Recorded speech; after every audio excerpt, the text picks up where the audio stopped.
exposure to negative news. Limit your exposure to negative news. If you ever look at the news before you go to sleep at night, please don't let the news be the last thing that you have in your mind before you go to sleep.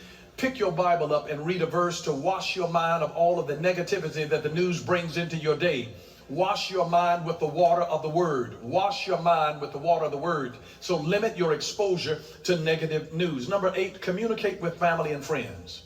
There's something about that social contact. When you're going through adversity, you need somebody else. You're not in this alone. You need affirming and confirming voices that can speak to you and give you a sense of who you are and that you can make it through it. You know, I'm so blessed that I was raised with parents that just were natural optimists.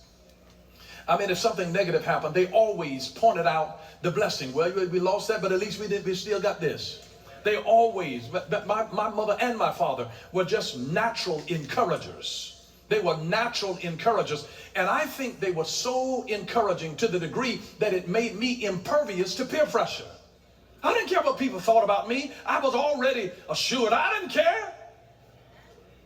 My mother would talk to me sometime and she says, boy, you're going out of the house. She says, your pants are high watered and they're wrinkled. I said, they ought to balance each other out. She said, they're too tight. You know, I didn't care what people thought about me. You know, and I think it's because I was so affirmed. I was so affirmed by my parents that were just natural encouragers. That natural encouragement. My dad would just wake up every morning and he would ask this question, how are you feeling this morning? And then he would do his finger like this up in the air and say, great. And if we just said, okay, you know, he would great until we mimicked him.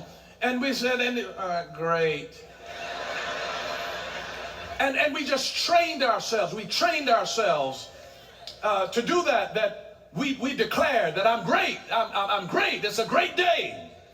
You know, and so I grew up with that kind of encouragement. So you have to communicate with family and friends. And number 9, journal what you learn and what you discover amid the adversity. Journal what you learn and discover amid the adversity. Journal it. Put it in writing.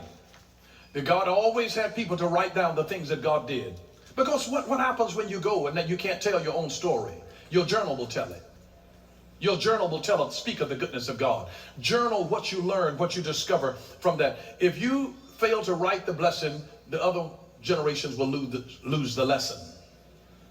I want you to realize this, that your life can improve drastically just by praying better prayers, reading better books, thinking better thoughts, speaking better words,